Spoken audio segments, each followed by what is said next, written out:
Welcome to Plastic Model Mojo, a podcast dedicated to scale modeling as well as the news and events around the hobby.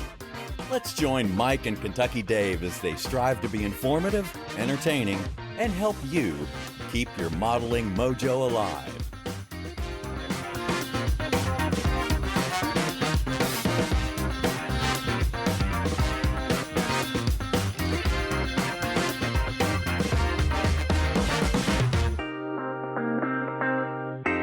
Kentucky Dave, are your socks dry? My socks are dry, but that may be the only thing that is.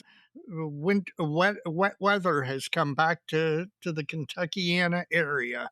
Man, it sure has. But And just when my pool got crystal clear, the new skimmer robot was working great. I mean, just everything's hitting on all cylinders. What do we get? Rain. yeah, it looks like we got a little bit for a while. And hey, man, 164 finally, folks. Thanks for bearing with us. But man, when it rains, it pours, both literally and metaphorically. Yes, it does. Some crap's been going down, man. But yeah, this is like a whole regular episode, right? yes, this is Okay. feature episode 164. Okay, I'm not sure. I can't remember the last time we did one of those. I think we said some of this similar kind of stuff at the front of Yes, that I one know. because we had been a little off schedule too. But Yeah, hey, but we're trying. We're getting it done. We're getting it done. Yeah. That said, man, what is up in your model sphere? Well, let's see. About a week and a half ago, I went to Wonderfest and hung out with Warren Dickinson. I just today posted on the dojo all the pictures that I took. Yeah, I saw that. Took me a while to get them off my camera. Meanwhile, Nat's planning is in full swing. Talking to a bunch of people about the Nats, different things, and I'll mention some of that later on. My model room renovation is going strong. It's not. Oh, that's good.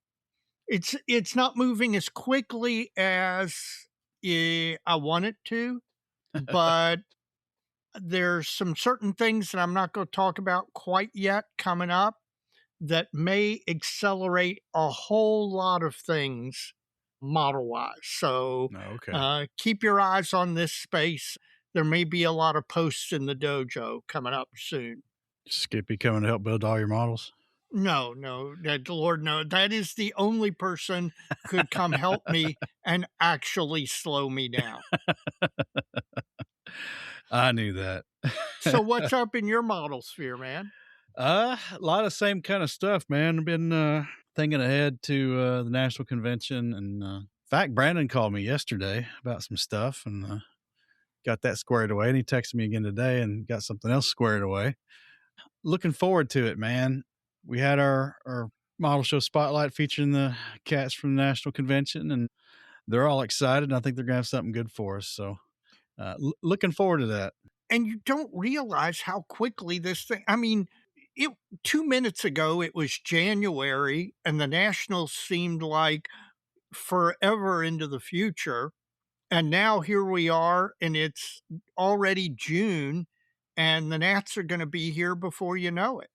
Other than that, it's not been much else model related, modeling adjacent, just living vicariously through you, Dave, at Wonderfest. Well, you were well missed.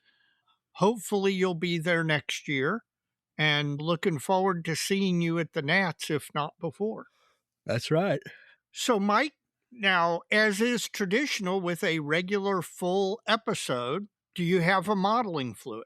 I do have a modeling fluid, but I'm on the Dave Knights plan there for a little while. Uh-oh. No particular reason other than you're doing it, so I'm seeing what I can do too. All right. So we got a little cranberry juice and ginger ale. That's about it. That's about it tonight. A little mocktail. Nothing wrong with that. And, make sure that you don't get your UTI or any more of those stones, man. I'll probably have to get up twice tonight. Yeah, well, welcome to getting older. What about you?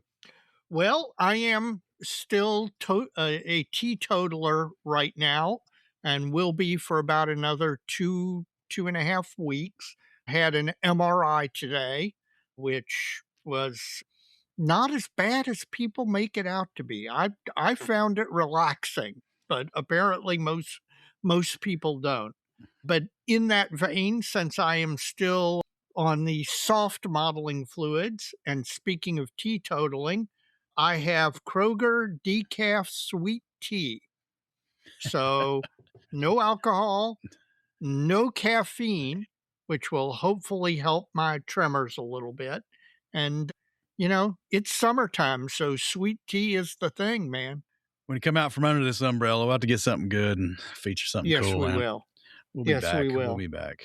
If that's the modeling fluids, Yep. are a little reserved this time on both our parts. The listener mail's not bad, man. No, Keeps coming in. The DMs are very active. Well, let's rock and roll. Let's get into this. You got it. First up from State College, Pennsylvania, is our friend Scott Huber. And speaking of Brandon, he's got an idea he wanted to share with Brandon from Squadron or any club who might be interested. It's the Squadron Catalog Challenge. This is a theme or a special award category he's cooked up. Pick a catalog from any year Squadron printed them, which there's a lot, and build any kit listed in that catalog. The special awards could use accessories and decals listed in the catalog, or another possibility would pick one of they used to do the model kit of the year on the cover of the new catalog. That's what I thought he was going to go for. Well, he's gone for both of them, and I think that last part, that modification is probably the winner here. I think that's an interesting idea, and it is. I'm going to forward that one on to Brandon. The other one's not a bad idea either, but there's just been over the years, there's been more in Squadron catalogs than have not been in Squadron catalogs. Exactly. So I don't think you can basically, if you pick a standard kit that's been sold in the world through major markets since 1968, man. Yeah. 58 years. Yep. It's probably been in the Squadron catalog. And some of them quite continuously. Yeah. Some of them under two different labels at the same time. Exactly. That's just the way the world works. So, yeah, kit of the year, Squadron kit of the year builds, because there's some crazy ones.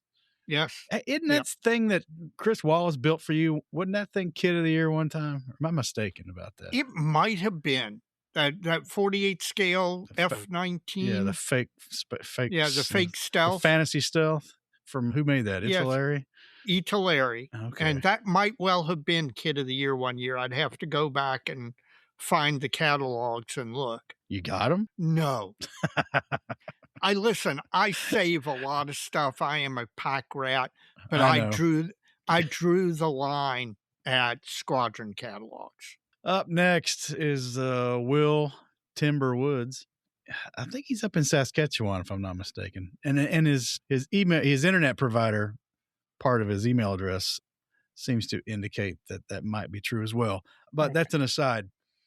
He wanted to say that one thing he's discovered about people selling their stash is that you meet new modeling friends. Yes, you do. There are people that live in your community that you never knew existed. Absolutely true. And he's trying to switch to all 72nd scale and still has some 48s and 32nds in his stash. Not just gonna be able to pull the trigger on letting any of those go, but I can't decide if he's been buying from people in the neighborhood he didn't know existed, or if he's sold a bunch and now he's at the ones he's just having trouble. I suspect he's been doing both. Maybe he has. Well, that's good. Yeah, you can meet people in this hobby through all different avenues. Yes. I'm sure I've met people selling stuff that I'm still friends with. Yep. I mean, if you're honest about it, that's the way you keep them as friends. True enough. Drew Savage wrote in. Now they just hosted SilverCon out in California. Right. And he sent this at the end of May. At that time, there were 10 days post contest. It's a little longer than that now, but he thought he'd give us some feedback because we kind of asked him to.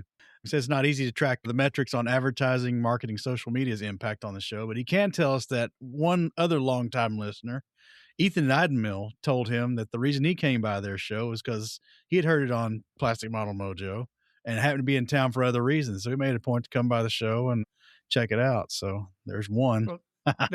Listen, that's if we can bring one modeler who otherwise wouldn't have been at a show to a show, that's a win for us. Yeah, and we've talked. That was kind of we thought was the primary reason we were doing those things, but it's turned out to be a showcase of a whole bunch of other cool stuff. So yes, it has. We'll keep doing it, and I'll close in saying we've got an interesting one I want to throw by you sometime this week. See if you think we ought to host it or not. All right. In addition, he says the number of entrants stayed roughly the same as 2025, which is about a little more than 100 people. But the actual physical model entries went up from 427 to 532. I think more people are finishing models. Except us. Well, I wasn't going to go there. You and I have had a rough last 2 months. I was going to give us a little slack. We came out of the chute too hot, man. We got to change our tires. Exactly. Pit stop. The dad jokes were a mixed bag, he says. Uh-huh. Could have been his delivery, or they don't like dad jokes. You know, most people don't like dad jokes. Yeah. But a good face palm and eye roll from somebody, you know, it's okay. I wouldn't sweat that. People are liking the metal coins instead of the plaques for awards. Yep. Take up a lot less space. Exactly. And he says for the first time doing online registration, they managed to net about 25% of the entrants doing it that way, and they hope to expand on that going forward. So I think that's one of the waves of the future, man. I really do. Yeah, wave of the future in quotes, because it shouldn't be that hard at this point. Maybe everybody should be doing it. Right. The modeling community is actually catching up with everybody else. Yep, exactly. They had split the room, vendors on one half, contests on the other, so they could cordon it off. And he does mention that kind of was a bummer for folks who were only at the show for a couple hours there at the end. And we've mentioned that before, that maybe that needs to be revisited, and maybe it's not the best way to do it. Yep. Yeah, there has to be a compromise between closing it completely off and just having a free-for-all in the aisles. Yep. So maybe there's a table layout situation there that should render a solution. And I know other clubs are doing it. So yeah, I might revisit that one. Car modelers came out in force and the vendors were happy, and he saw lots of clusters of modelers and their families chatting about. So he thinks it was a success. They'd have some small glitches in the awards tabulation process, which they'll address in the coming year. 98% of the experience was good. Good. So good on him, man. He's looking forward to see his Fort Wayne. So Drew, glad the show is a success. I'm glad you're considering things that went well and things that didn't, and looking to improve in the future. So we'll be curious to talk to you at Fort Wayne and see what you got to say about some of that stuff. Yep. Yeah, we got an email. This was pre-Wonderfest from Dwayne Ayer, and he says we met in the MMSI hospitality suite, and he bumped into you at Wonderfest last year, and he was saying he's going to seek you out at Wonderfest and hope to see you there. I don't know if he found you or not. No, I don't think I did see him this year. But then again, Wonderfest is getting more and more crowded every year. Wow. You and I have talked for the last couple of years that Wonderfest's one big challenge is that they're at the limits of their space. Yes, they are. I don't know what they'll do. They'll either raise the price and drive people off, or they'll move. Right. I don't know where they'd move, though. I really don't. I don't know. It's got to be a bigger place somewhere. That's not the fairgrounds. Oh, my God. Yeah. That'd be terrible. Well, we've heard from Agent 001, Michael Ratchke. Oh, how's he doing? He's doing good. And let's just say he is hot on the task of finding us some cool places to check out while we're in Fort Wayne and not at the model show. And I think I'm going to work those into the next model show spotlight. Good. Got some good suggestions. All right. One of them we may not tell anybody, just so it's not crowded when we go there. That wouldn't be very nice, would it? No, that wouldn't be. But then again. All right. Well, we'll hit that one a little harder next time. Derek Post from Las Vegas. How's Derek? He's fine. He said he'd see us at Nats, and he was listening to the Wonderfest episode and sent me a picture of a car from Nevada with a custom license plate that says Dojo. I don't know if it's his or not. Looks like a Tesla. I don't know if that's Derek's car or not, but it does say Dojo. Oh, I like it. And Tom Choi's written in, and Yes, Tom. he's good. He's talking about contests and what he's sympathetic to the point that he's kind of over that part of model shows now. Mm-hmm. And he just had an interesting story that, he's usually entering to support the shows now. Yeah. And another one he continually does enter in is the Roscoe Turner show in Indianapolis, because that's his old club before he moved. Yep, the first place we saw Tom, I believe. I think that's true. But he will say that, we all like to get some recognition, but he had entered in the 2024 IPMS National Convention. Mm-hmm. And not to build for the contest and enter with any expectation to win, but he and one of his travel companions both accidentally, he says, placed third in the categories they're entered into. Again, weren't building for the contest. In fact, they were not even in attendance at the awards ceremony. They'd gone back to the Airbnb, or roasting hot dogs and drinking beer when they found out they'd actually won something. Yeah. That's the best way to find out, man. So you never know. Yeah. Well, Tom, we hope to see you at Fort Wayne as well, man. Looking forward to it. I mean, you can do better than hot dogs. Yeah, really. Let me hit a couple of these. I'm going to come back because a listener sent us two, and I'm going to bundle them up. All right. Ron Smith shared this through our feedback link on the website and in the show notes. Pertaining to episode 162, he wouldn't need to leave a scale model on the moon because he built part of the Lady that's already there, and he's got stuff on Mars as well as in orbit and in interstellar space. So guess you wouldn't, man. You're in a small fraternity. That's right. And he is retired from Goddard Space Flight Center in Greenbelt, Maryland. And that makes sense, yeah. And Huntsville, Alabama as well. So there you go, man. There's a lot of space industry folks in the community. Surprisingly, we do. Considering how small of a group of people it is collectively. It's interesting. It is. I think that a lot of them are engineers, and a lot of engineers are drawn to the hobby. Up next is also from the link on the web page, the feedback link, and this one just had a first name. This is from Steve. I don't know Steve who or where Steve's from. He gave us an interview possibility, which I really like, so I'm going to look into that, and I'll share that with you too, Dave. All right. But he was saying you were wanting to use your cutter more for mass. Yep. That's something you wanted to do.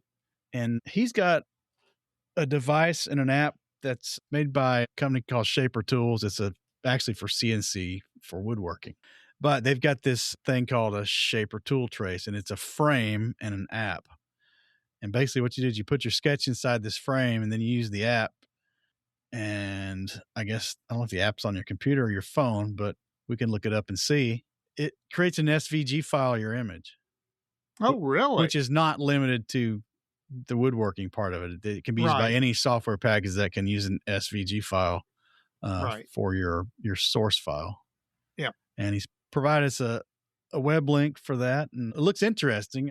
Not real sure how it works off the top of my head because I've not quite looked into it. And he also says that using the frame part of this ensures you properly scale the file. So, well, and this remind me of this because this will come up later in our episode. It will. John McAvoy has written in again, Dave, and he's given us a topic. And again, I'll keep it under cuff a little bit, but I've got a question for him. John, if you're listening, I'm sure you are. I don't know much about this genre you're referring to as far as how it plays into the modeling scene or what. So give me a little more information. I've looked and I've found something that's in the scale you're talking about, but it's kind of scale modeling adjacent a little bit, but I didn't see it as a traditional kit build kind of thing. I could be wrong. I could have only looked briefly and missed it, but it's an interesting suggestion. So looking forward to hearing from you again and give me a little bit more meat there or context to work with. And then generally, folks, if you've got a topic you want to send and ask us about or yes, absolutely. suggest to us, let us know. All right. Well, this next one is from Mark Casiglia down in Sydney, Australia, down under. Mm-hmm. And a couple things that he wants to talk to us about, since we said we like contrary opinions. We do. Um, Listen, my mind is always open. Well, this one, both of these are good, and we'll have a little discussion here. He didn't like the advice that you gave about, well, to a novice modeler, which was to do a practice run on a kit before actually committing to the actual build. He sees it a waste of time and a waste of kit. Instead, just commit to whatever you want to choose. And if the techniques need rehearsal along the way, do it on something else, scrap styrene or whatever. He says nobody has enough spare time to get through the kits they have, let alone adding a practice product into the mix. and we've said this too. The worst scenario is you screw it up. You just go get a second copy. Right. He's done this, but it's more the exception than the rule. He's not wrong, but I think there's a little nuance here, because I think the person who we made this suggestion to, we may have blurred the lines between a true novice and a listener had written in talking about not wanting to mess up a project that as a plane and a family member had flown on. I believe it was a B-17. Yes. Yeah. I think with that nuance, if you're already building, it may make a little more sense. It may not be a waste. If you really want to get out the warts of a kit and learn the backbones, and then if you really want to do a bang up job, it's a way you could do it and get a little practice along the way. Right. And I think it was in the context of, okay, there's a thing you've always wanted to build, but you were afraid to start it, to mess it up, that, you wanted to go all out on a kit. And I think it was in that context that the suggestion was, go ahead and build one of the basic kit out of the box, just to see where the traps are, so that when you go, it'll build your confidence a little, so that you can then say, okay, I now know this kit. I'm going to throw myself immediately into the magnum opus that I've always wanted to do but been afraid of. Yeah, it's a suggestion. It's an option. Maybe it's not even a suggestion, because I don't know that either one of us would do this. Yep. I don't know. So it's a good point, and you will get practice along the way, even if it's not the right subject. So yeah. And maybe we're misremembering it. Maybe we're talking about a novice. I don't quite recall completely, but I was thinking it was that B-17 project. And to me at that time, it made a little sense. It kind of still does, but I get Mark's point here too. No, I agree. Slog on and get stuff done, and then you'll get there. That's true. Build faster. His next point is on AI. Mm-hmm. There's been some posts in the dojo that are AI generated or AI modified. Mm-hmm. And there was one in particular that was kind of tagged, and it was a piece of artwork that's done as a pen, ink, and watercolor. When I saw it, it was AI. I mean, and I'm not sure the creator was trying to pass it off as a real pen, ink, and watercolor. Right. But Mark saw it as possibly passing off work that wasn't really yours. And then they had a little bit of back and forth there in the dojo about it. And we're kind of in opposite camps of this. And man, this is really interesting, because it's going to feed in something I'll get to it a little bit later, but with this email. But yeah, I can see both their points. I think I'll say that going forward with this topic, and then with another one he brought up a little later, that it might be time for some guidelines on the dojo about some things. I've been seeing a lot of folks going hardcore no AI on some of the other pages. I don't know that I want to go quite that scorched earth, but maybe we're going to ask that it start to be identified as such. Yeah. I don't know if that's unreasonable. No, I'll be honest with you. I am not blanket anti-AI, because again, from our previous discussions and future discussions here later in this episode, I think it has its uses.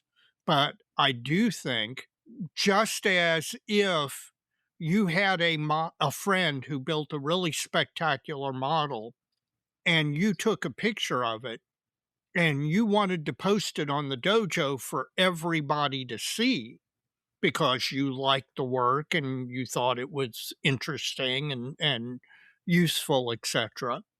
There's nothing wrong with doing that. But I think we'd all expect you to identify the modeler. And I think the same thing probably applies to AI. Well, I think where this gets squirrely is as AI gets better and better, Mm-hmm. this gets grayer and grayer.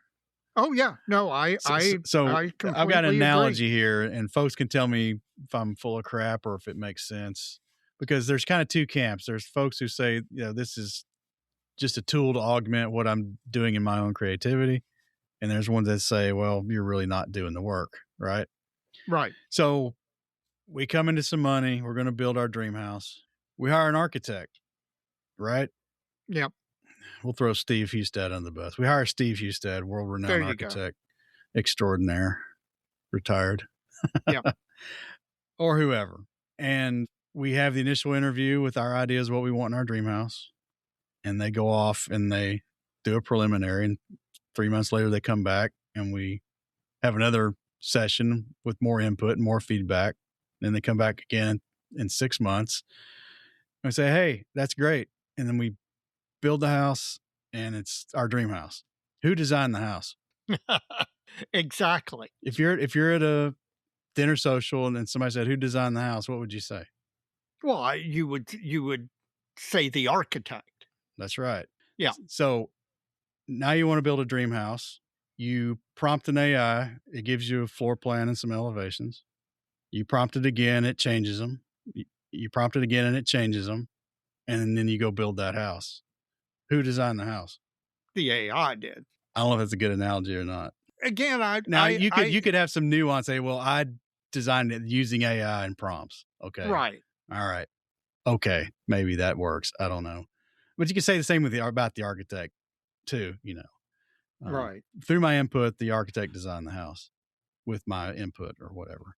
Right. But on a cold question at a dinner party, you'd probably just say the architect's name. Yeah. And I guess that's what I'm getting at. So folks, you can agree with that or disagree with that. I don't know.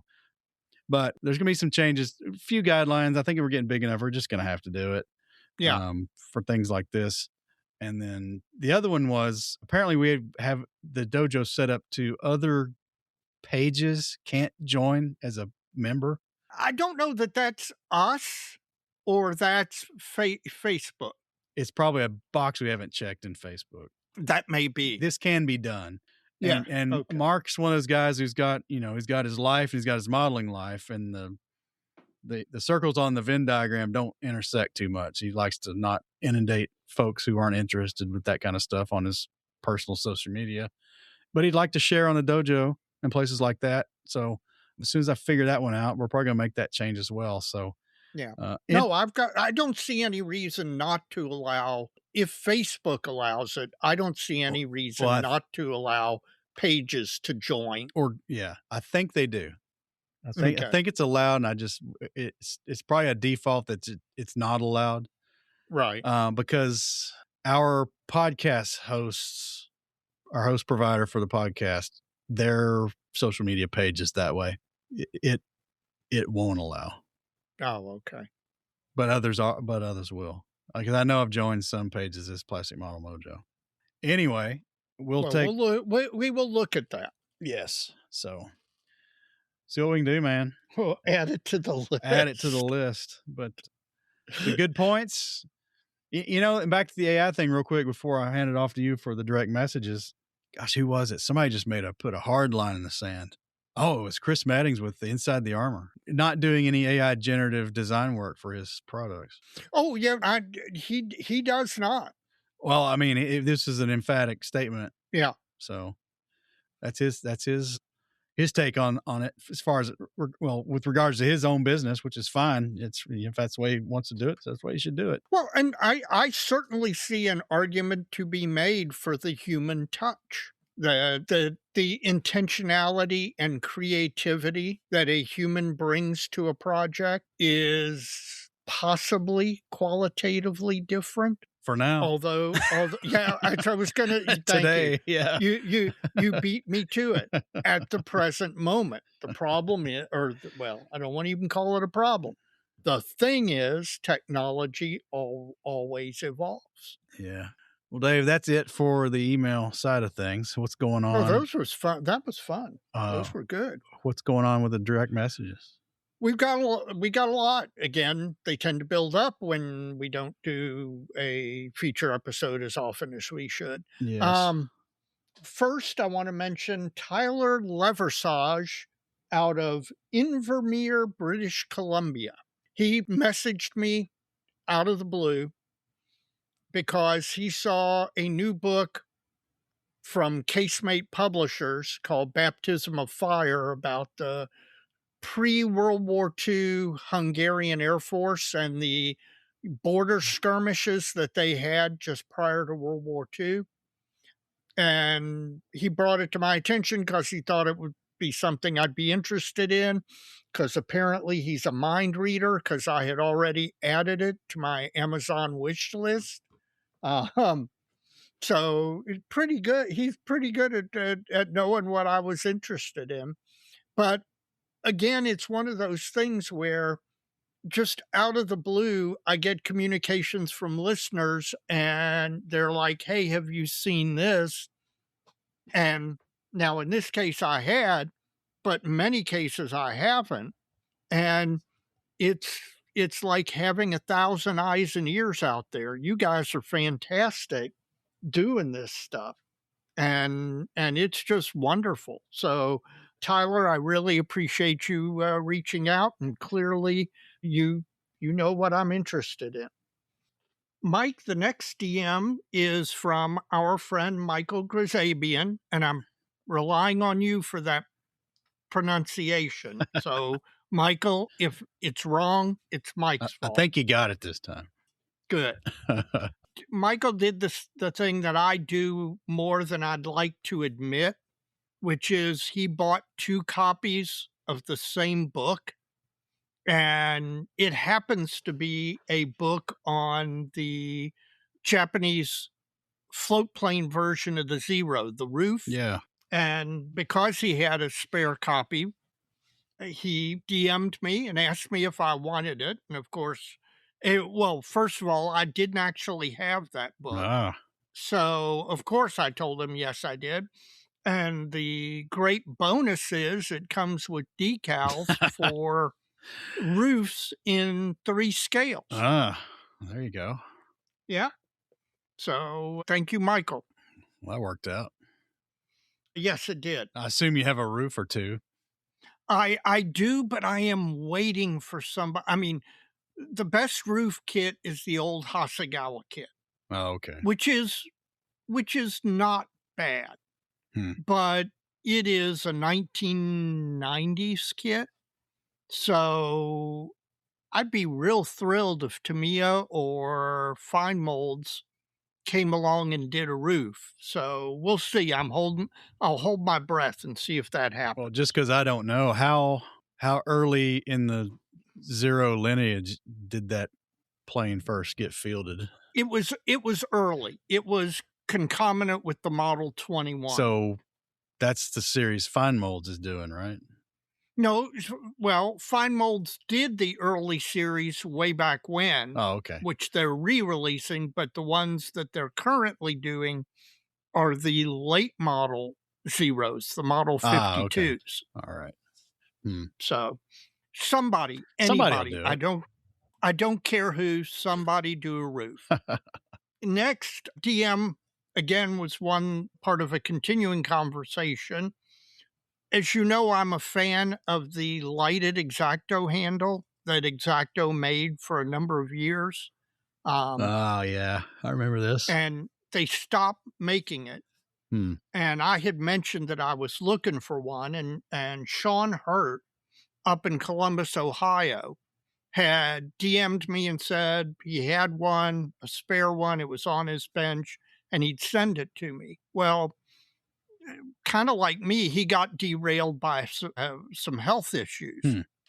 And while clearly he had much more important things to think about than getting me an X-Acto handle, yeah, he very kindly did remember. And so he shot me a DM to let me know that indeed the reason he was delayed was health issues, but that he would send it to me. So I want to thank him for in all that more important stuff, keeping me in mind. That was very kind. You know, we've had trouble giving those knives up. You've better than me, but I've still not gone full scalpel. I just haven't done it. I need to do that. But I use both depending on the job. yeah. What I was going to say, though, is that the depends. lighted handle is not the only thing they gave up on. Sometime, I don't know how long ago, it's been quite a time ago now, but they stopped manufacturing the regular aluminum handles with a 4-jawed chuck. Yes, they did. And I don't think the 2-jaw works as well. I agree. And it's less versatile because sometimes you could stick other things in that little 4-jawed knife handle that were round maybe because it had. Okay. I'm not going to ask. Oh, pin vise drills and crap like that, Dave. I knew what you meant. Or a piece of wire or a sewing needle or something like that. But yeah, I have pin vices for that too. So I just don't think it works as well as the two, even for their own blades. I agree. All right. I agree. Next, our friend from Tennessee, Bill Moore, reached out because, again, as we mentioned earlier, the Nats are coming up quick. And Bill reached out because he wanted to, A, make sure that we were going, and B, find out our general plans. So we had a nice conversation about, getting to Fort Wayne and doing different things. So he's going to be up there, of course, and looking to get together. So I told him we enjoyed our time meeting up with him at AMPS, and definitely going to do it at the Nationals as well. I need to get him a gift. Yeah, you need to. You've seen his truck, right? His custom truck. Yes. Have you seen the little micro mini bike he's got in the back of it? No, I had not. Well, it looks like something the Shriners would wear. Right. Or wear. Yeah, I guess you'd wear it. It's that small, but ride. Yeah. I told him I was going to get him this little bitty cowboy hat. to wear while he rides it. Or a Shriner's fez. Yeah, get him a fez. There you go. Oh. I actually have some connections with the Shriners. I'll see if I can get him a Shriner's fez. No, it's got to be like a miniature one. Oh, okay. Can't be regular size. The next DM, all I'm going to say is Ian Kaiser of On the Bench is helping me with a special secret project. And he really came through for me. And so, Ian, if you're listening, thank you very much. That's exactly what I wanted. Mike, the next DM is from, and forgive me if I butcher the name, Heinrich Danforth Klein, who is out of North Carolina, of all things. And he shot me a DM because he was recently listening to our podcast as he was traveling up to the ODO, the Old Dominion Open, and really appreciated the podcast, wanted to let us know. But it's inspired him enough that he is going to attend his first Nationals this year at Fort Wayne. Oh, cool. So I have told him, and this is true of every listener out there, if you're at the Nationals, come find us. Mike and I are going to we're going to have a table. We're going to be in the Squadron area. And we want to hear from listeners. The interactions we get, particularly at the Nationals, are some of the best interactions that we have. And so I really, really want to encourage you to come over to the Squadron area, find us, and visit with us. And while you're there, who knows, you might find something you want to buy. Odds are. The next DM was from our friend Paul Pendleton Brown. Yeah. And, he had sent me, I'd mentioned on a previous podcast that he had sent me some pictures of this sculpture of a Lancaster bomber out in the middle of a farmer's field. And I thought from the pictures it was wooden. Well, and I said so on the podcast. Yeah, I remember. But Paul DM'd me to tell me that, no, it's actually made of steel. but it just, of course, has it's got a rust patina on it. okay. So really, particularly in the sunlight, it looks almost made of wood. Hmm. Additionally, he told me where it is. It's in Lincoln, which is apparently the Bomber Command area of the UK, and so that's why it's in that location. So I appreciate the update from him on that. Thanks for sending it to me. It was really cool. Finally, on the DM side, I want to mention particularly a DM that we got from our local club member and good friend, Tom Romanowski. And Tom has interacted with us over the years. Tom's a longtime club member. We have known him forever and ever. And Tom actually reached out to let us know that he'd recently made a purchase from Squadron, and he had a problem with the purchase. It wasn't Squadron's fault, it was the manufacturer's fault. And so he had reached out to the manufacturer to try and get some help with the issue, and they completely ignored him. Tom reached out to Brandon directly at Squadron, and even though this wasn't a Squadron issue, it was a manufacturer's issue, Brandon, without hesitation, made it right so that Tom got the model that he wanted and the full complete kit, etc. And brought the material to Wonderfest. Yes. And handed over in person. So yeah. Yep. That was nice to see, man. That's the way you do business right there. Exactly. And I just wanted to mention it. First of all, it's great to hear from Tom. Tom, if you're listening, please send in more communications. We love it. But also, and I don't know how many times I've said it, but I'll say it again. The people that we talk about and promote, the industries, folks in the business that you hear about on our podcast, we're proud to have them on the podcast because these folks are really, really customer oriented. They care about the hobby and they care about the hobbyists, and they will go every one of them. In fact, Dr. Geldmacher just was DMing me a few days ago about interaction with Kitmask up in Canada. Oh, good. And he was praising the customer service and the immediate responses, etc. All of the folks that we promote on the podcast are really, really good business people and good people, and they bend over backwards to help the modeler, and we're proud to have them all as sponsors, as people who are willing to be interviewed, etc., to come on to the podcast. So I just wanted to bring up Tom's DM because it was a great example of someone in the hobby business going above and beyond in order to help out a modeler. Was that all you got, man? That's it. Well, that was a lot and had some good ones in there, man. Yes, we did. If folks would like to communicate with us, there's several ways you can do that. You can send us an email at plasticmodelmojo@gmail.com or a direct message via the Facebook Messenger system or the feedback link on the webpage or in the show notes of each and every episode.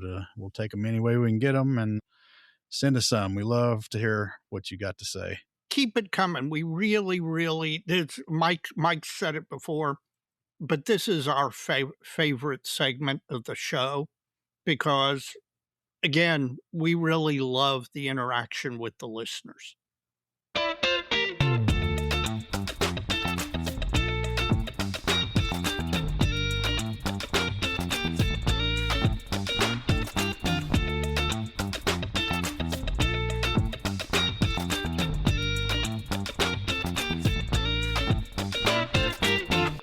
Well, Dave, we kicked around some shop talk topics Yes, we a did. few days ago, a few weeks ago. I don't remember at this point.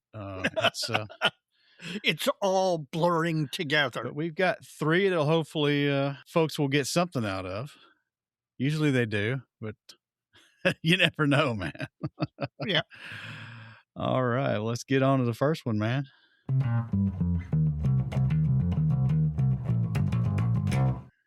Well, I'll tee it up and let you hit it because this one Okay. was definitely yours.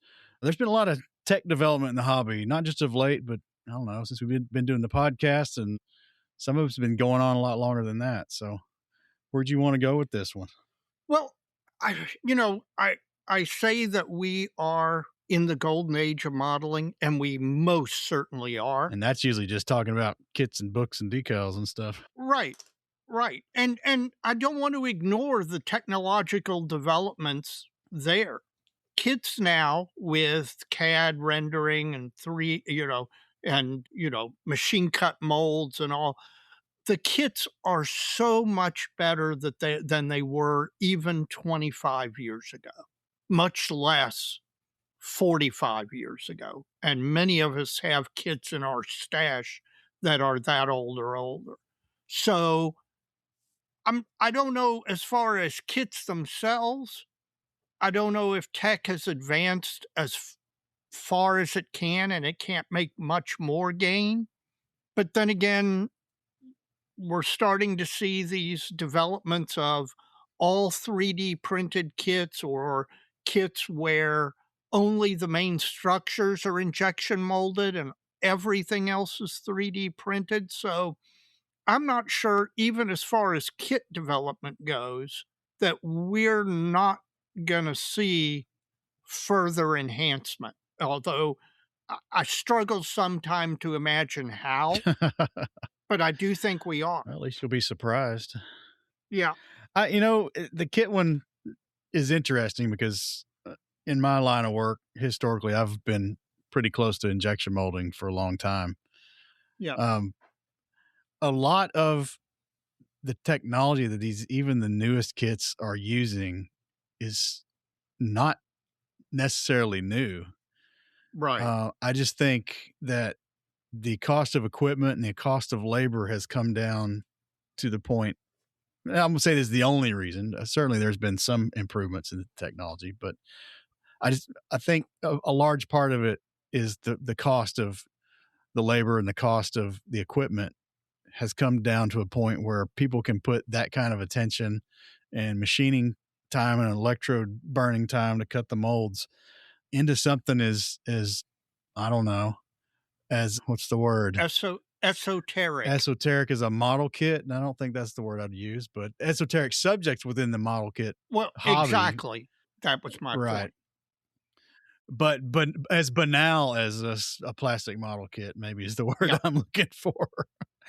Well, and you know what? That's something that I don't think that we've thought about, that the development is not only all these new technologies that makes kits nicer and better developed and all of that, but you're right. Now, I'll be honest with you, I hadn't thought about it till you just mentioned it.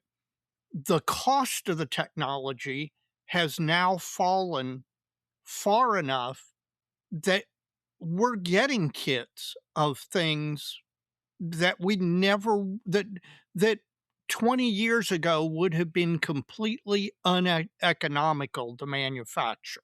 Yeah.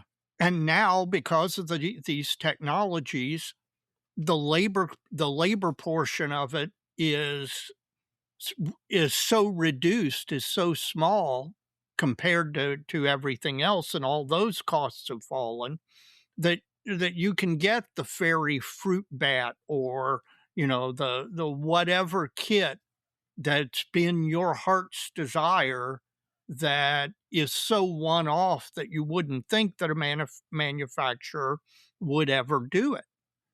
And that's just kits. Yes. Well, and we've talked about in the last couple of episodes about this whole thing with AI. Yeah. And using AI in conjunction with 3D printing to be able to come up with 3D files for particularly figures is where we have mostly discussed it in these last number of episodes, but it's not limited to that at all. But really, I think there's an area where it just came completely out of left field.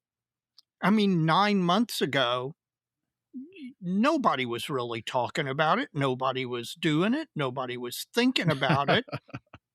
And now, and again, these are two technologies, neither of which are technically modeling focused. They have much larger applications. But these two technologies collide. Some modeler out there goes, hey, you know what? I bet I could do this. And they start playing around. And sure, the first few times, not that good.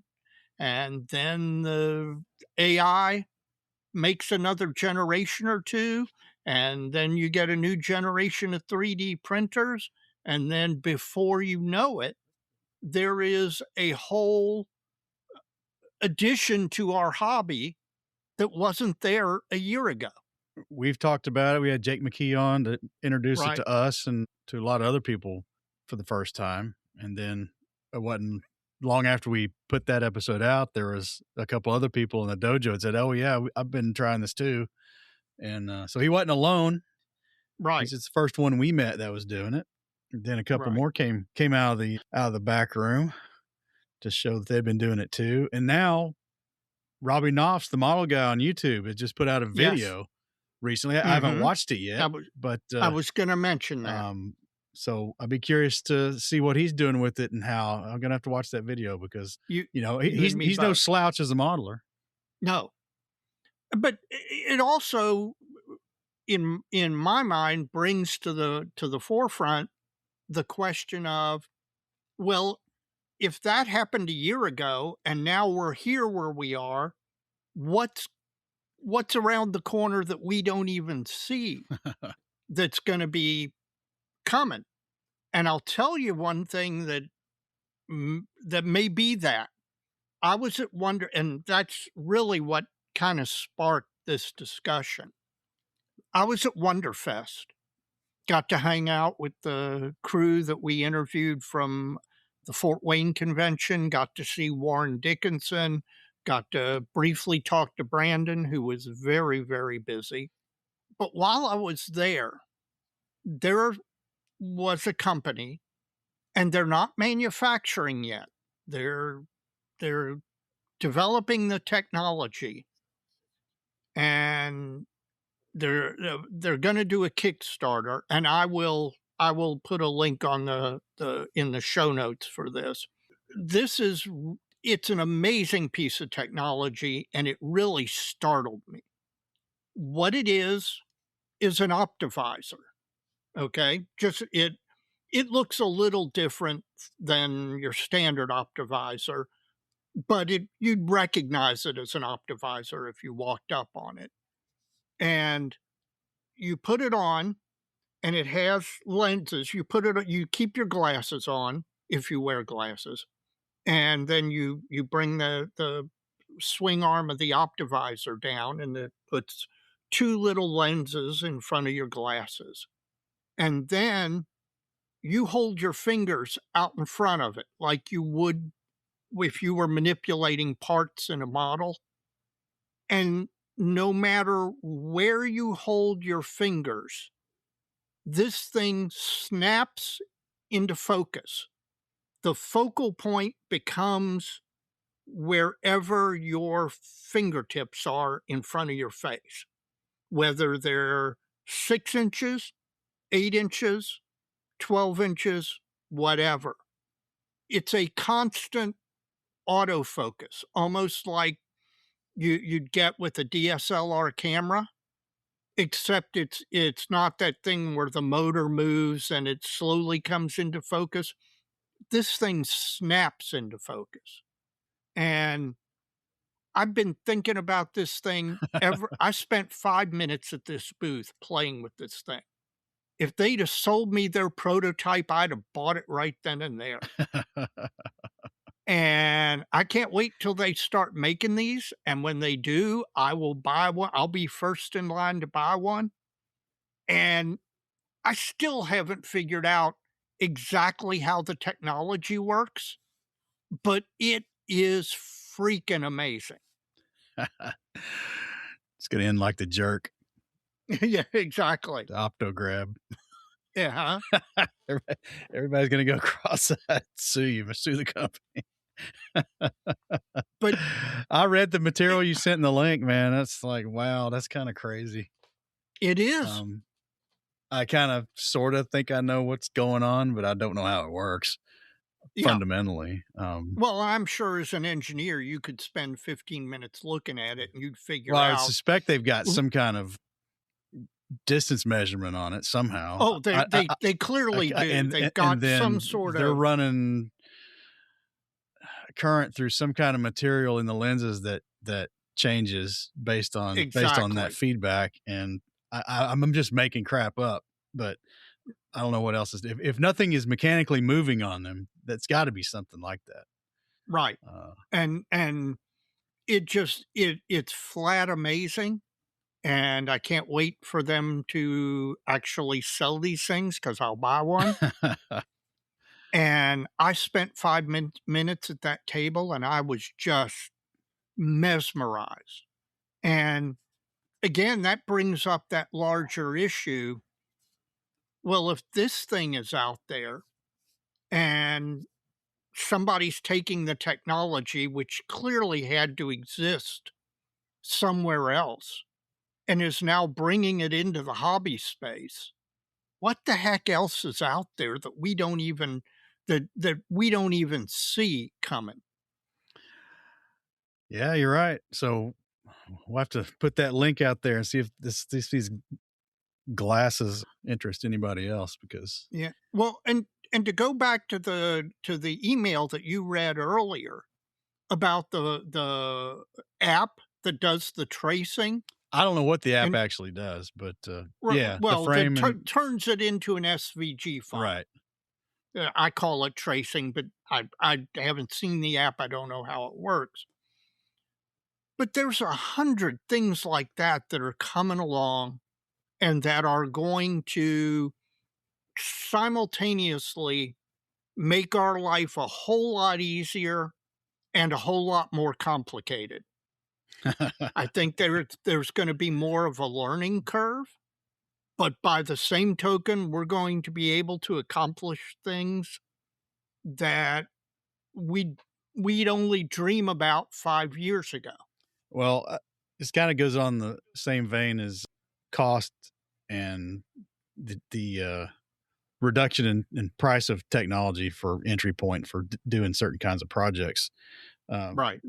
Kind of in that same vein, we're just getting a flood of relatively inexpensive tools that are pretty high in quality. Yes. At a decent price point, right?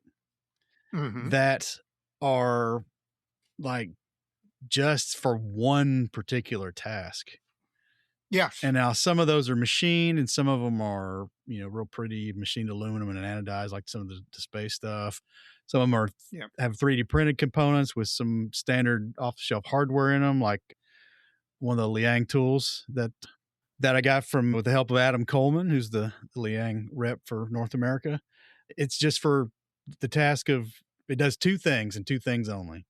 It lets you put a starter hole in the end of some kind of round stock, small round stock, so you can drill it through, and you can change the orientation of the way you put the material in it, and you can drill one that's dead center perpendicular through the cross section of it, which came in handy when you made those.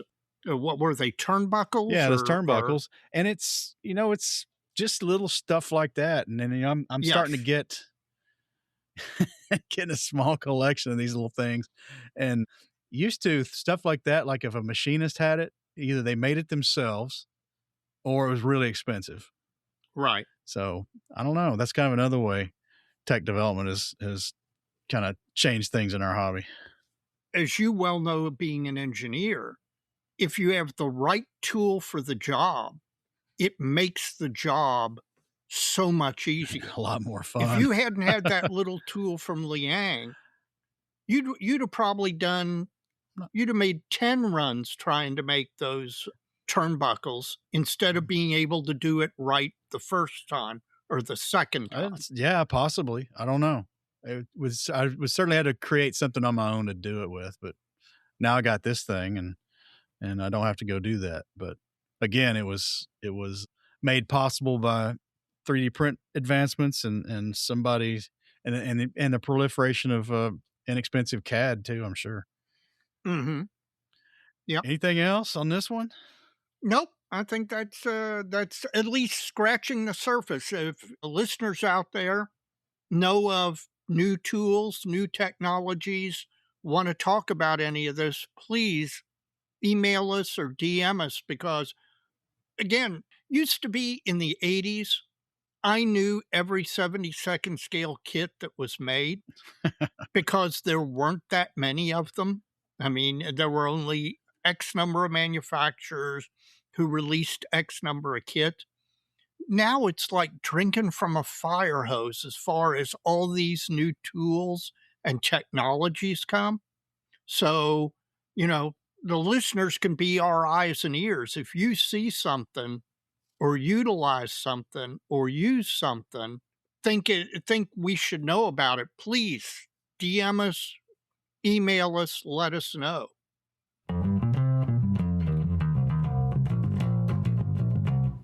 Well, this next one was mine. Yes, it was. And although I agreed with it.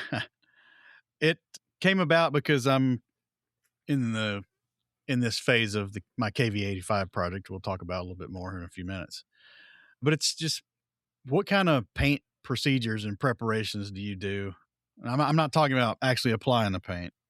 Right. I'm talking about mixing, storing, taking notes and stuff like that. So, and this one came to mind because somehow, well, let me back up. I took a couple things out of my military collection, brought them over to my workbench under my good light. And I spent a big chunk of a Saturday morning about a year ago, maybe a little longer ago, monkeying around with Tamiya paints to get a match for the 4BO that was on these helmets. And it varies a little bit, but it's not quite the anything goes that gets propagated in the hobby about Russian green. Gotcha. And I'd had it in the notebook and I'd shared it with Evan McCallum, and he used it on a fairly recent project, one he's got going on still, I think. I don't know if he's finished it or not. I can't remember. And then Steve Hustad had used it on the little Flyhawk B-17 or BT-7 he'd built. Right. And I started scratching around and I was like, well, I didn't have it committed to memory. So I was looking for the notebook that I had it in and I couldn't find it. So there's that. I'm not sure how I fixed that. So I was like, hey, Steve, I can't find my notebook. Message it back to me. And he sent it back to me. And, once I saw, I was like, oh yeah, I forgot how ridiculously simple it was. It's 3 different Tamiya standard colors in their XF line, and it's equal quantities of all 3. So there's no drop counting really, so my plan is to buy a bottle of each and just make a big batch of it at once. Right. Just to have, because the stuff will last a long time if you don't thin it in the bottle, right? If you don't thin it, in theory, and get a good seal. Yeah. You get a bottle with a really good seal. In theory, it should last like any other Tamiya jar XF paint. I've got a couple of bottles of XF paint that the only thing in English on them are the name of the color. Yeah. And maybe the name of Tamiya might be in English, but all the rest of it is in Japanese. So those are probably from the late 80s. I don't have many left, but I've got 1 or 2. And the paint's still good. Oh, yeah. Oh, yeah. I mean, I've got some old Model Masters that have never been opened. It's some enamels. They're absolutely good. So I guess my point is, in the past, I'd not done much of this, and it always came back to bite me. The bulk mixing at the front end of a project, if I wasn't using a standard color, because I'd either run out and have to spend a bunch of time trying to match it, or I wouldn't write it down and I'd have to spend a lot of time trying to match it again. This time, since then, I've just gotten in the habit of writing more stuff down, and I think I'm going to go ahead and mix up. What are the bottles? Yeah. 23 milliliters. It's at 69 ounces or 69 milliliters total by the time it's all said and done. Well, I'm not going to 100% yield. It's going to stick to the sides of the jar just a little bit, but you know what I'm saying. I have plenty of paint, and this model's a little bigger than the E16 Paul, the float plane I did.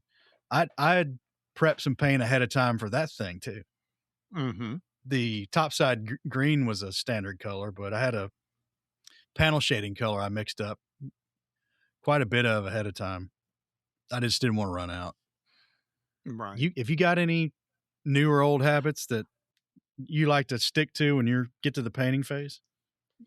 I have a newer habit that is, first of all, as you get older, write more notes.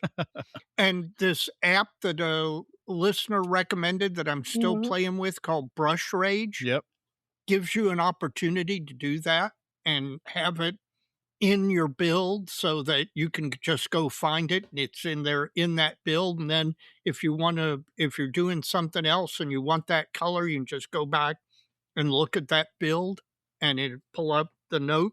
I mean, it really looks like it has a lot of use for that. But what I was going to say is I used to mix up paint and use some of it and try and keep the rest of it for the rest of the build. I don't do that anymore.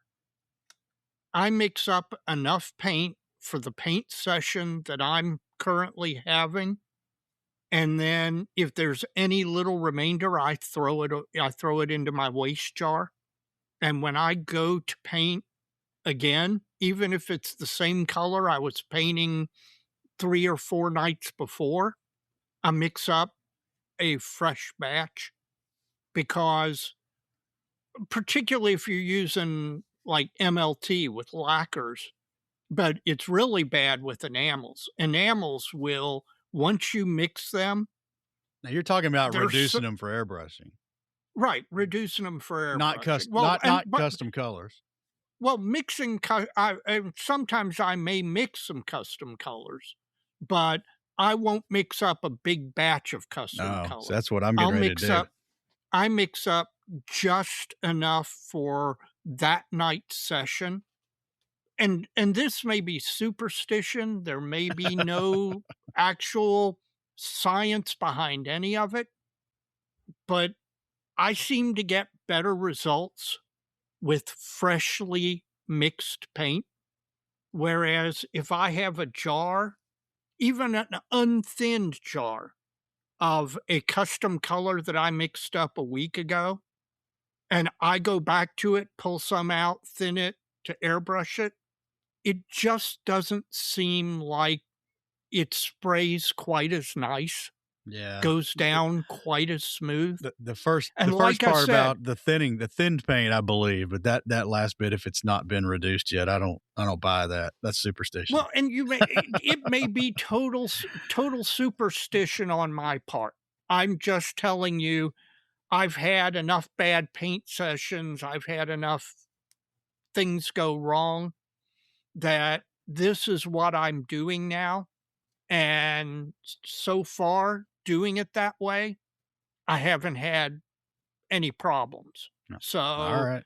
It works. And so I'm going to keep doing it, even if it's the equivalent of a lucky rabbit's foot, even if there's no science behind it at all. And I could be wrong. I mean, one of those colors, something might happen. There could be some kind of interaction there that I'm unaware of. Right. And it might only happen with 2 particular colors. Yeah, one of the pigments might cause something to happen to the other one. I don't know. But seems a bit wonky to me. I've never had that problem with the paints I use, but I've been using Tamiya for a long time. Well, not only that, but you're an engineer married to a chemical engineer. You've got all your bases She's covered. Never helped me with paint formulations. How could you not? Well, no, never mind. She insisted on the spray booth, though. Yeah, well, smart woman. Anything else you do? Nope. Nope. That's the one that I wanted to mention. And like I said, again, listeners, tell us what you do. If you're in the Mike camp or the me camp, or you do something different, it's what I've been doing lately. And I think it works. And I don't know if it works because of any real science, or I just think it works and therefore it works. But I'd be interested to hear what other people have experienced or what they do. And again, it's the front end work. It's not the actual spraying, Right. applying of the paint. It's the Exactly. front end you do for your mixing and keeping and storing and all that to keep things going smooth and consistent on the front end. So that's kind of Particularly if you're making custom colors. That's right. So what do you do? Best practices. That's what we're after. There you go. Things to try.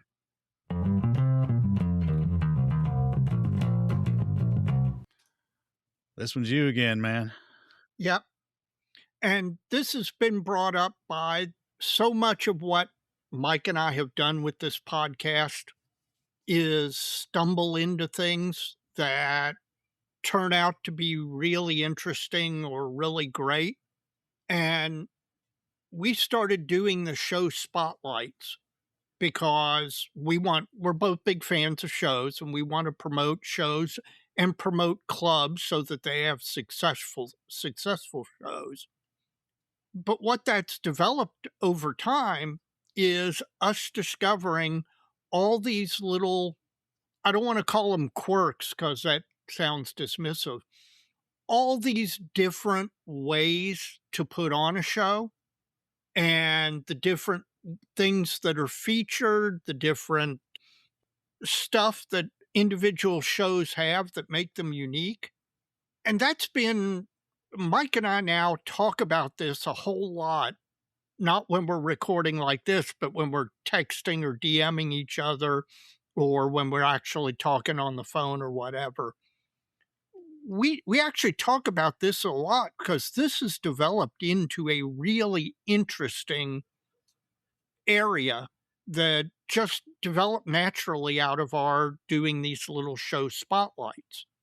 So what I wanted to address in this particular segment was, what are some of the features of shows that you particularly like, that not necessarily talking about the one, and I can mention one or two things that shows that generally I don't like, but I'm really wanting to talk about more about the things that are unique features that I like and that I'd like to see more shows experiment with.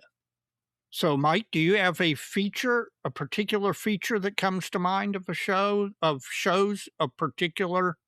Well, it's couch it either way, a like or dislike, depending on your opinion.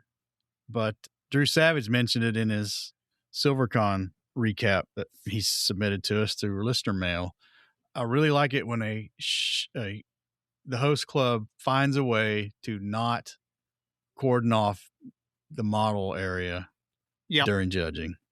Yep, I agree. I think that's got to go. That is for a number of reasons.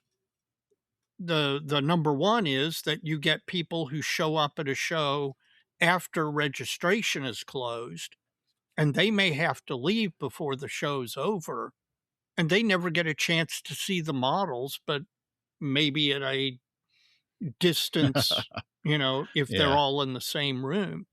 And I know why clubs do it. Yeah. And I understand why, but there's got to be I am pleased that clubs are trying things to mitigate or eliminate that, such as, maybe closing one aisle at a time.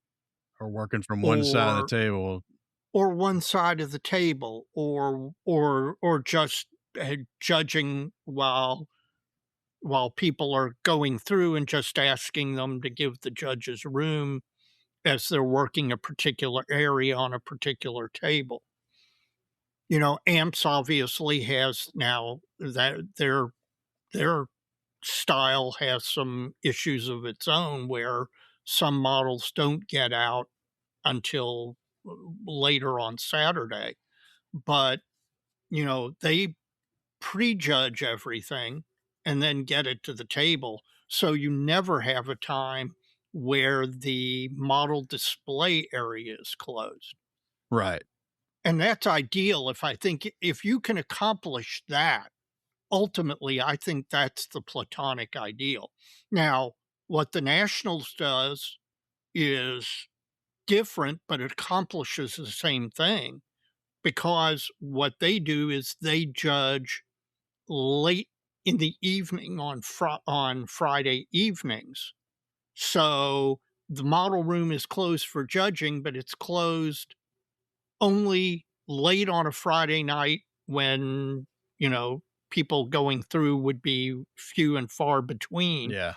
so that by the time Saturday comes, the doors are opened and the model room with every model entered in the contest is on the table for the entire Saturday.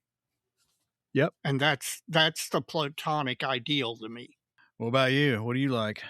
Well, again, I'm going to mention something that I've mentioned before, and I'm happy to start seeing make a comeback at local shows, and that is seminars. As everybody knows, I'm a huge fan of the seminars at the Nationals. If you're going to Fort Wayne, go online, look at the schedule. When you get to the show, get the seminar schedule and circle the ones you're interested in. It's the hidden gem of the Nationals. It used to be back in the 80s, and this was before YouTube or much of the internet. When you went to even local shows, there was usually a seminar or two, because A, you wanted to fill some time for people while judging was going on, and it was one of the few ways to disseminate modeling information outside of your own local club. Because basically, you learned from the other modelers in your club, and going to a show where they were putting on a seminar in Indianapolis or Dayton or Cleveland or wherever was your one opportunity to get input from modelers from another club. And I think that with the development of the internet and YouTube, that started to fall away. But it seems to be making a comeback now. And I'll be honest with you, I'm thrilled about that, because even with YouTube and all of those other exciting internet tools, the technology we were talking about before, a seminar has the unique feature that you can sit there, observe the seminar, ask questions, and get immediate back and forth input. And you can talk to the guy putting on the seminar before he puts it on, or when it's done. If you have questions, you can go up and you can get much more than you can get from just watching a YouTube video. And so now we're starting to see seminars come back, and I'll tell you, I'm pleased as punch about that, because I really do think it's a good feature of shows. It is, and I enjoy them too. And looking forward to some at the National Convention. And it's, we talked to Scott Gentry about Rocky Mountain Expo. They had a full Exactly. docket, and we've gotten some feedback in our own little social circle about the seminar Jim Bates had put on while in attendance there, and just if the goal is the betterment and furthering of the hobby, say art of scale model building, Yeah, and that's what it is. seems like a no-brainer, right? Yep. And I would urge you, if your club comes and asks you to put on a seminar, please do it. I mean, a lot of modelers are shy. A lot of modelers are reluctant. They don't think that they've got something to contribute. They do. You've got something to contribute, and you may not even know it. So if your club comes and asks you to put on a seminar, please do it. Speaking of seminars, I'll tell you one that is memorable to me to this day. And it's not one, it's actually two. At the first Heritage Con that you and I attended, Chris Sieber and Evan McCallum both put on seminars. Evan put on a weathering seminar, and Chris put on an aircraft weathering seminar. And I remember both of those to this day because of how impressive both of the presentations were. Both of those guys, are amazingly talented modelers. Okay, they're no question they're at the top of their game. But they worked on their presentations. They really put the effort into them. And they are such good teachers and communicators that even just sitting in the audience watching the presentation, I learned a ton out of both of those seminars. So that's just one example, but that's one that I don't think that I'll ever forget. I want to say a thing I like about shows, and it's still kind of half baked because I've not been to anything other than MMSI that's kind of in this format, but I'm real curious about the dynamic around these exhibition style formats. Me too. I want to see that grow. I want to see more clubs take a shot at that. The positive bucket is overflowing from what feedback I've heard, and honestly, the negative takeaway bucket is empty. That's the way I see it right now. So yeah, no, I have not heard anybody who's attended that style show who had anything bad to say. I don't know what you would say. I mean, unless you're I. some dyed-in-the-wool curmudgeon about, Well, there are those people. But there are those people who never want anything to change. Kudos to the folks that are exploring that option in their show formats or creating a new show like Scott did. And yeah, real curious. I think I would like that a lot. Is anything? I think I would too. Anything else out there you liked at a show? I agree with the seminars. Well, that ties into one of the things we both talk about, the social aspect of shows.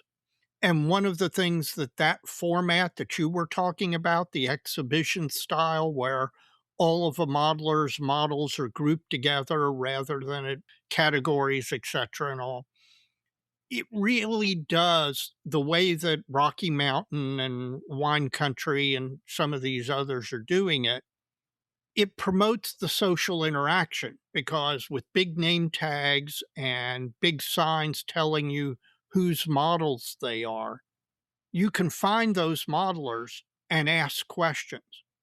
And at a normal show, it absolutely, when I walk up and down the tables, I see models and I'm like, okay, how did you do that? Where did you get your information for this? What did you do here? And in a normal model show, finding that modeler is really, really hard. Even figuring out who they are. I mean, you got to try and lift up the paper that's assuming that the club has folded that information under. Yep. And with online, a lot of clubs don't even have that anymore. So that particular style of show, I think, promotes something that you and I both love about shows, which is it encourages social interaction. And again, for us, it's outside of MMSI, it's anecdotal. This is what folks we respect are telling us this. So bring it east. Bring it east. Yes. Anything else, man? Nope, that's it. Well, folks, we'd like to hear what you like about a show. Even dislike, I guess, because we can kind of work with that too. But tell us what you think.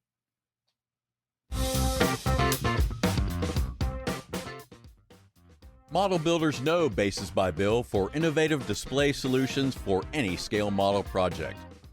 Bases by Bill creates custom hardwood bases with engraved or full-color placards that include text, unit emblems, and national insignia for the perfect finishing touch on your next aircraft, armor, or ship. And when your aircraft project is complete, show it off in style. Choose from aircraft carrier decks from World War II to the modern era, or airfield-style bases that showcase any aircraft. With contest and show season here, Bases by Bill can also craft your club's major awards, plus 1, 2, 3, or gold, silver, bronze. A wide range of styles and options are perfect for clubs of any size and budget. Visit basesbybill.com, because there's always something new at Bases by Bill. Well, folks, it's the Benchtop Halftime Report, and almost scared to ask, Dave. No, I made a little progress, not a ton, not as much as I hope to in the upcoming next 2 weeks before we record again. But the T-33 is sanded, engraved. I've applied. It's going to have a bare metal finish, and one of the things that I do, I use Alclad for my bare metal finishes. Chris Wallace has me interested, but I'm not going to try his techniques that he did in his video recently on this one. I may do it on the next one. Yeah, he was using the Vallejo metal paints. Yes, he was using the Vallejo acrylic metals, and I'm not that brave quite yet. I'm going to have to experiment. I'm sure he'd help you out. Oh, he would. He's got a video. Yes.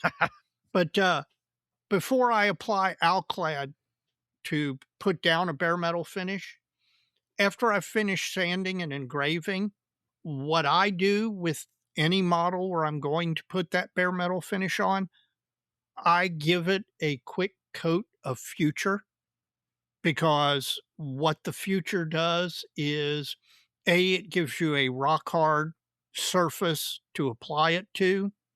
It levels and fills any scratches that you didn't manage to get out. So bare metal applied over a Future coated model tends to give you a much nicer finish. And I forget where I learned that. I heard a couple of heads explode, though. What? I just heard a couple of heads explode. Yeah, and that's right. But I've done this before. It works for me. And I forget who taught me that, but it was some modeler somewhere. Who knows? It might have been at a seminar at a show. Yeah, maybe. But it really does work. And so, in fact, when we're done recording tonight, I may start actually applying the bare metal finish. Rock on, man. So, and my Hellcat is sitting off to the side for the moment, but I'm bringing that up back in because I'm going to get that finished as well. Hopefully both of them for Fort Wayne. So we'll see. But progress is being made, not as much as I want. Also, it's still in the middle of tearing my model room apart. I'm moving a lot of the library that has resided in my model room out into the other areas of my basement. There you go. So I'm getting a lot more room. You are. Yes. I've seen it. So I've seen the library. That's my benchtop halftime.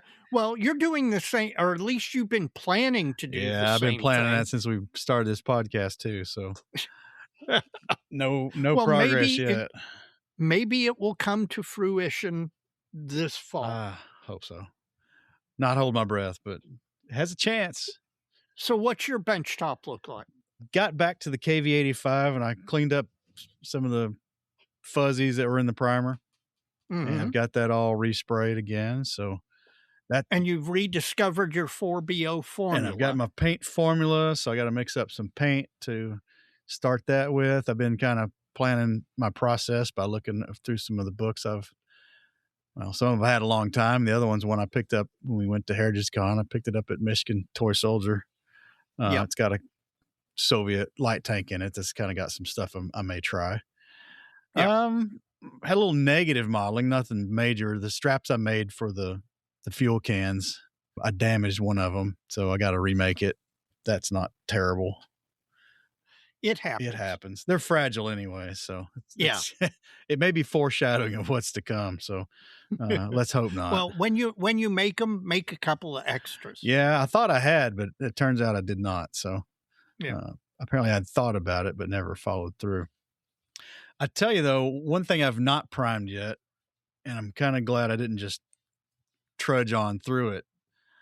You may have seen a post on Evan McCallum's Facebook page, Panzermeister Models Facebook page, where he had like he was showcasing the 3 different 3D printed engine screen sets for the KV80 or KV1 series and KV2 series. Yes. And there was quite a bit of discussion on those about, he's kind of asking which one looked the best, and he asked me to post, and I farted around on it, but finally got to it and posted after some folks had already said the constructive stuff already. The one that most people thought looked the best had the finest pitch on the mesh and the finest, I guess, diameter of the wire within the mesh. Mm-hmm. And I believe it was Chris Meddings said, that looks like that's just going to get clogged with paint. Looks great now, but how are you going to paint it? Basically, is kind of where it was going. Right. And I was like, I need to be real careful when I start painting mine, because mine's pretty fine too. Yeah. I guess my biggest contribution was saying they all look like something I'd end up putting my thumb through and they just crumble, right? I think mine are a little more robust than 3D printed ones. Well, do you have a spare that you can? No, I don't. So, okay. If they get fouled, it's going to have to be a real careful clean and redo. Gotcha. Yeah. Oh, it's giving me nightmares thinking about it. I think what I'm going to do is probably get a green primer, or maybe no primer. I'll probably use a black primer sprayed from the bottom, very thin and light. Right, just to create shadow. Just to create a shadow and get the backside of the white nylon mesh that's in these things. And then come back over the top with the same thing in, well, I don't know. If the black on the backside looks like it's going okay, I may just go ahead and prime the fronts as well. Or I may just prime the frames, the parts I can get to. Yeah. The one that Evan was showing that was, I'm not going to name the names. Folks can get out there and look. But there was one that was probably a good compromise between scale fidelity and just general robustness. But the mistake, the thing the designer did was the pitch of the mesh was exactly the same width as the spine and the cross supports in the underframing of the intake cover. Mm-hmm. And I just kind of postulated that, man, you paint that's going to be real apparent. Yeah. And it's going to look like it's solid across all those things when it's really not. There's a mesh hanging over it. So that was kind of something I avoided doing the way I did it. But so I guess the verdict is those all look pretty good, but none of them were a home run in my opinion. But it's amazing they can even be printed, honestly. Yes. Mesh that fine. Yeah, that's the thing that amazed me on all of them was, man, how did they get that fine? That's right. Well, that's kind of where the KV85 is. I've not messed with much else. It's just been one thing after another. One thing after another. I'm in the same boat. The monkeys have been throwing stuff on the fan around here. Yeah, and, I know. I hear you, brother. Hopefully we're progressing through that. And man, I just need a good solid. I've been missing the workbench. I need to get back to it, but I've got a little bit done, just not much. Yep, you and me both. Plastic Model Mojo is brought to you by Squadron. Head on over to squadron.com for the latest in kits and accessories, all at a great price and with great service. Check out their wide selection of kits and supplies, including a growing range of Squadron's own line of paints and 3D printed kits and accessories.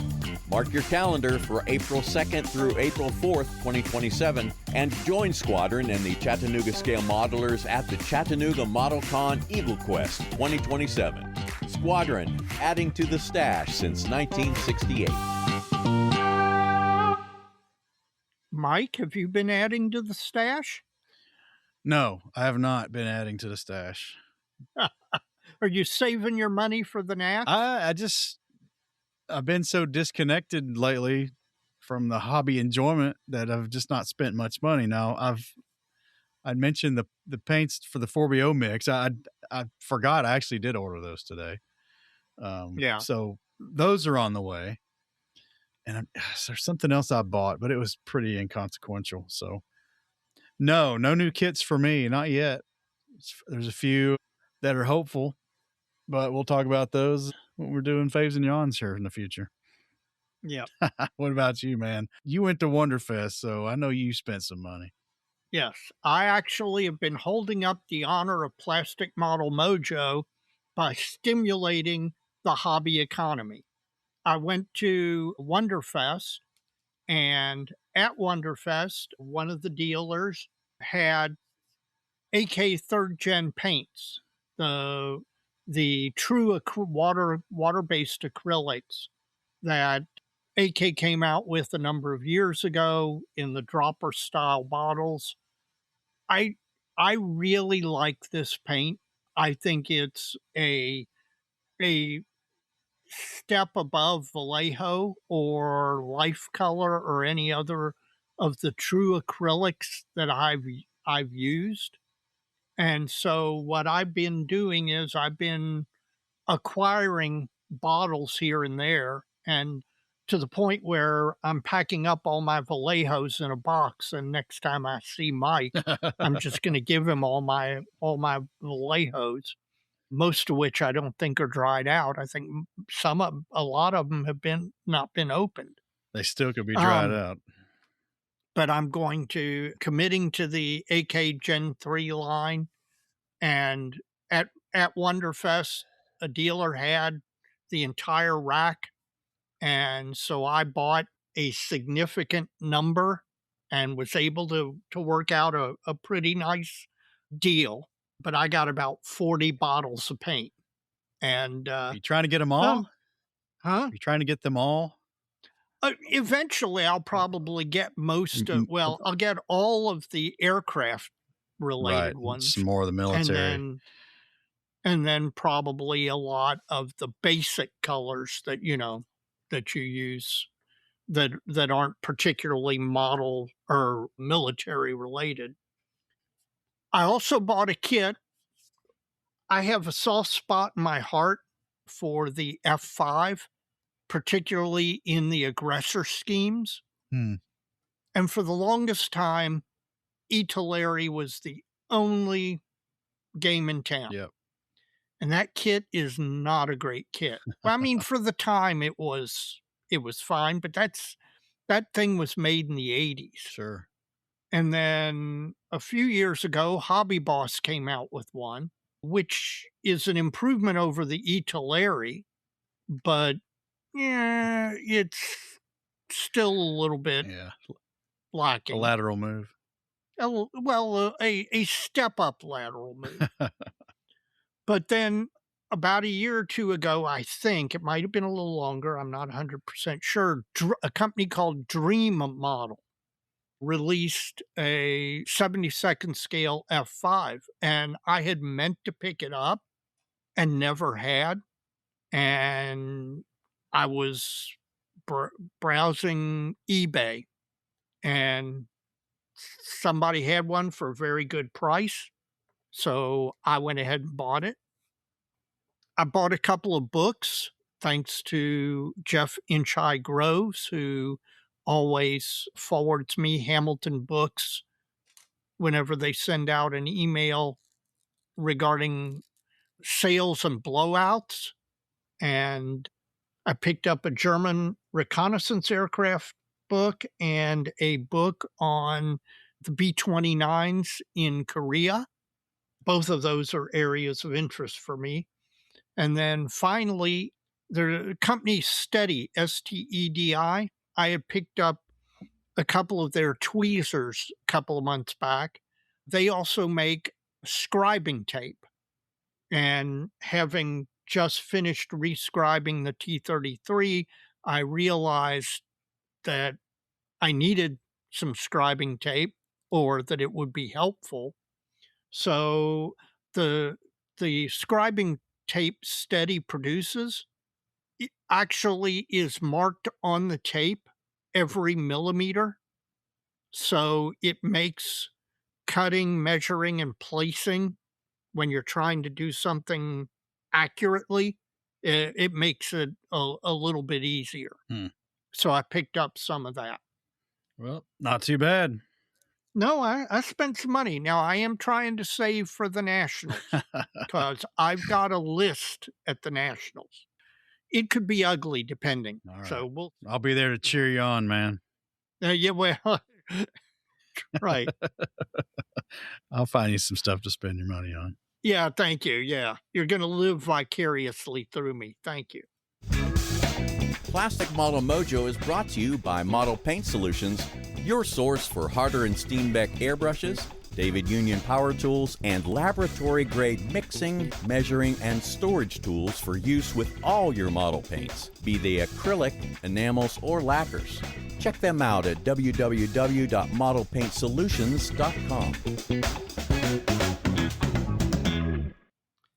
Folks, if you haven't rated the podcast in the podcasting app you listen to us on, would you please do that? Also, if you know somebody who's a modeler, a friend, who's not listening to Plastic Model Mojo, would you please recommend us to them and help them figure out if they're technology challenged, how to download and listen to our podcast? We'd appreciate it. Mike and I keep thinking at some point we're going to run out of new listeners, but so far that has not happened. We continue to grow, and you all are a big part of that. There is nothing more that you can do for Mike and I that is a favor more than telling somebody else and getting a new listener for us. So please do that. In addition to that, please check out all the other podcasts in the Model Sphere. You can do that by going to modelpodcast.com. That's Model Podcast plural. It's a consortium website set up with our friend Stuart Clark up in Canada from the Scale Model Podcast. And he's aggregated the banner links to all the other podcasts in the Model Sphere there, and you can go for a one-stop shop and check all those out. In addition to podcasts, there's a lot of blog and YouTube friends of ours. We'd appreciate you showing some love to Evan McCallum, Panzermeister 36. Please check out his YouTube channel. He's got a lot of stuff going on there all the time. Chris Wallace, Model Airplane Maker, great blog, great YouTube channel as well. He dropped one fairly recently as well. Yes, he did. The In-Shy Guy, Jeff Groves, all things 72nd scale. If you're into 72nd scale, you're going to want to check out what Jeff Groves has got going on. He's got some crazy batch builds going on, usually all the time. So always something there. Russian World War II themed of late. Okay. Well, I'll have to check that one out. Yep. Stephen Lee, Sprue Pie with Frets. We talked a little bit last week, maybe the week before, but he's got a pretty insightful blog, Sprue Pie with Frets. You're going to want to check that out. And finally, of course, we want you to check out Dr. Paul Budzik, the Scale Model Workshop, and you can get to that. Some of it's on YouTube, some of it's on Patreon. So if you're not a member there, you might want to consider joining. He's got some good wisdom there all the time. Also, if you are not a member of IPMS USA or the national IPMS organization in your country, please consider joining. It is a collection of modelers who give up some of their modeling time to try and increase your enjoyment of the hobby. In addition, if you're into armor or post-1900 figure models, the Armor Modeling and Preservation Society is an organization of some extremely talented armor modelers. And Mike and I were just at their nationals not that long ago, and we had a great time. We did. We had a fantastic time. And they're a great group of guys. So I highly recommend joining if you've got any interest at all.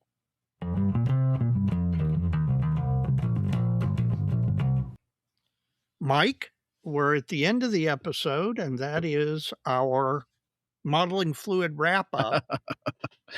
And I'm gonna break the not break the fourth wall, but I'm gonna give the listeners a slight behind the scenes peek here, because at the beginning of this episode, you heard that my modeling fluid was Kroger decaf sweet tea. Yep.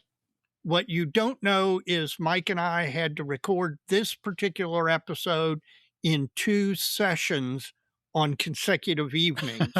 And so I am finishing the podcast drinking a McDonald's fountain Coke. Oh, okay. Well, for day 2, I've got nothing but the cran and ginger ale. It didn't get me up. I think I finished it early enough that That's I good. slept through the night as best I could. So. Good. And hopefully it'll ward off stones. I don't want to do that again. No, absolutely not.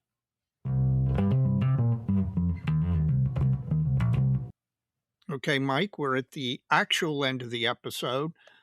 This is where we do shout outs. So do you have any shout outs?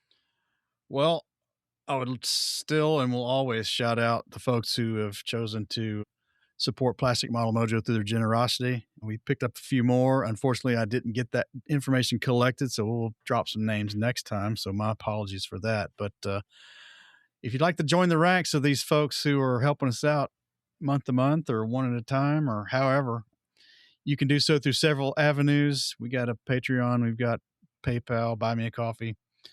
All that's available in the support links on plasticmodelmojo.com. So you can do that there. So folks, we appreciate it. It's always humbling, man. But every time the month rolls around, it's just nice to see some new folks come on board every now and then. And for the ones who stick around for the long haul, we appreciate you very much. We do. And I second that. I've got a shout out and actually a request. The shout out is to all the listeners over the last year or couple of years or whatever who have taken the time to DM me on whatever issue you wanted to talk about. I've said it before and I will say it again now. Nothing brightens my day, especially if maybe after I've gotten off the phone with a client with a tough situation and I'm sitting in my office and I've just had a real tough phone conversation and it wears on you.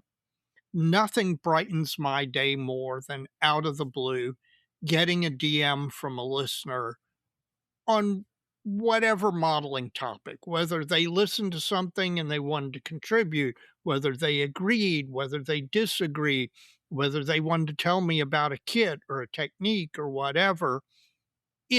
It never fails to make my day better. And so I want to shout out all of the listeners who've done that. And I want to impose on you by making a request. As you've heard, I am tearing up my model room and redoing it. I want your suggestions for your organizational paradigms for paint, glue, tools. One that I really struggle with is metal tubing and plastic stock. But whatever organizational things that you have done in your model room that has made your model room better, please send those to me, because I want to pick your all's collective brain to try and make my model room as welcoming and as efficient as possible. Sounds good. We can do a big segment on that, man. Yes, if we will. Get enough feedback. If we get enough feedback, I will definitely do that. Well, another one for me is going to be the collective listenership. This is about the roughest stint we've had in getting content out since we started this podcast. Yes. And for the most part, we've done pretty well. This episode's been a long time coming for no other reason than just life. And it doesn't seem to have affected much in the listenership. I've had a couple people ask me, hey, is everything cool? What's going on? Because we keep dropping hints that, there's been some suck to embrace in life here of late for both of us. for both of us. But we appreciate you, all of you, listening to the show, and hopefully we'll get 165 kicked out a little faster this time. I promise we will. Is that it, man? That's it, man. Well, Dave, as we always say, so many kids. So little time. Let's right this ship, brother. You got it.